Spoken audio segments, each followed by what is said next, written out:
viewers, and welcome to our show, Diet Myths. Today we're going to be talking to you about nutrition labels. So a lot of us, really care about what we're eating, and the first thing we do when we pick up a packaged food item is look at the nutrition label. Now, nutrition labels can be very tricky, and especially when you don't know how to read them or you don't know where to start with reading them. So today we're going to cover key points for you to look at when you're looking at a nutrition label. Hopefully it will make it easier for you to read through them and understand them better. The Nutrition Facts label. Look for it and use it. Information you need to make healthy choices throughout your day. Found on packaged foods and beverages. Use it to compare foods. Consider the calories. If you consume more calories than you burn, you gain weight. 400 calories or more per serving is high. 100 calories per serving is moderate. Check serving size and servings per container. Check the serving size on food packages. The information listed on the Nutrition Facts label is based on one serving. 2 servings equal calories times 2. One package may contain more than one serving. If you eat multiple servings, you're getting multiples on calories and nutrients too. Choose nutrients wisely. Nutrients to get more of. Get 100% DV of these: calcium, dietary fiber, iron, vitamins A and C. Nutrients to get less of. Get less than 100% DV of these: cholesterol, saturated fat, sodium, sugars, trans fat. Sugars and trans fat have no percent DV. Use grams to compare. To meet these goals, eat a variety of foods, including fruits and vegetables, whole grains, fat-free or low-fat milk, milk products, lean meats and poultry, eggs, seafood, beans and peas, soy products, unsalted nuts and seeds. Use percent DV to compare. When comparing nutrients in foods, use percent DV. Percent DV equals percent daily value. Percent DV is based on daily values, the amounts of nutrients recommended for Americans aged 4 and older to eat every day. 5% DV or less per serving is low. 20% DV or more per serving is high. So the first thing I want you to do when you look at a nutrition label is look at the serving size. So serving size will indicate how much the company assumes one serving is. For something like cereal, serving size could be listed in grams. So they could say something like 20 grams or 3/4 of a cup. For something like a fluid, it could be 1 can, 1 cup, or 250 ml.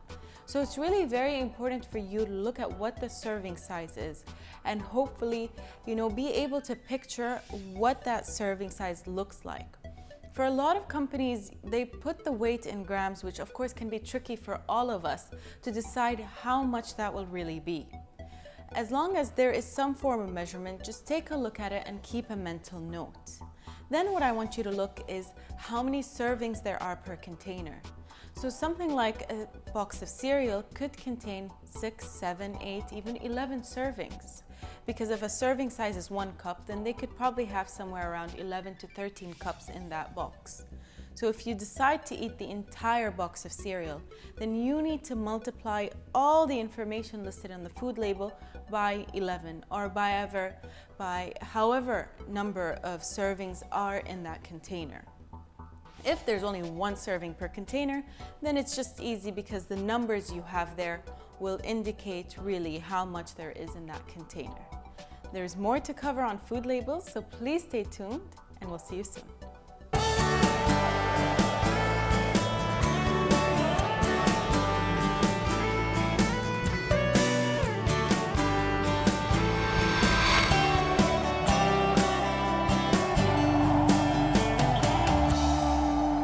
Welcome back, our dear viewers. So now that we've looked at the servings and the serving size and how many servings are in the container, let's look at the actual nutrition fact of however many that serving size is. So the first thing that you will have listed is the energy. Energy refers to calories. So basically how many calories it will take from you or from your daily requirement. Usually energy is either listed in kilojoules, so kJ, or kilocalories, so kcal. I want you to look at the kcal amount. The kj amount is just a very scientific number that we really don't focus on. So the kilocalorie amount or the kcal amount will tell you how much amount you're consuming from your daily needs.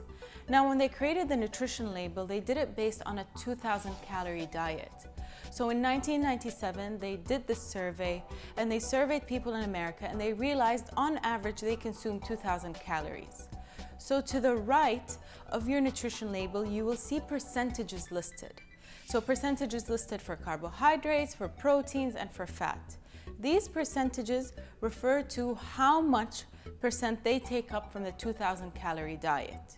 So if something contained 500 calories from carbohydrate, it would probably take up 25% of a 2,000 calorie diet. So you'll see a 25% next to it. Now, when you're looking at these percentages, anything below 5% is considered low. So if the number next to fat is 4%, then you can say that this is a low fat item. Now, anything above 20% is considered high. So if something contained 20% next to the fat or the protein, then it's a high fat or high protein item. There's still a couple more things to cover on the nutrition label, so please stay tuned.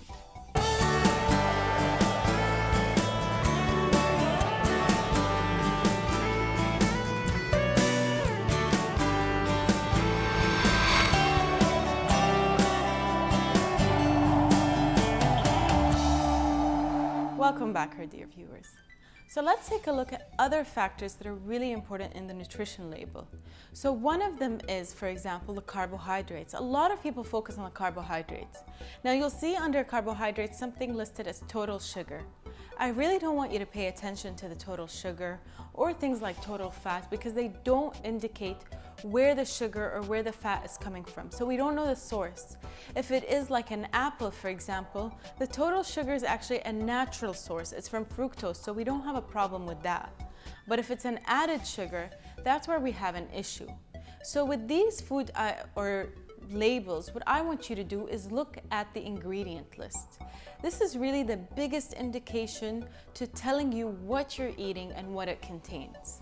Now, ingredient lists are listed by weight. So the highest weighted item will be listed first, meaning the most ingredient in that food item will be listed first.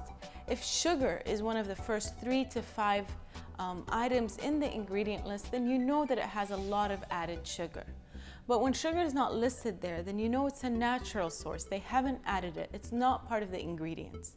So it's really gives you a guide to think, okay, is this a good food item or not?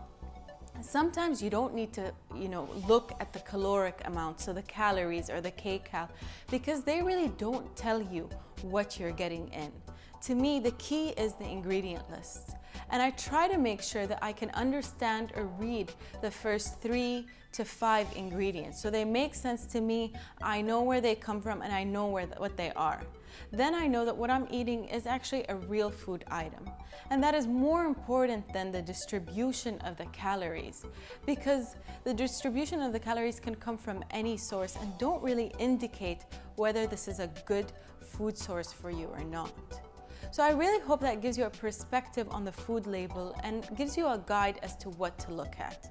Honestly, for me, if I'm looking at the food label, as long as the ingredients look good, then I'm fine. I hope you guys enjoyed today's episode, and we'll see you all next time.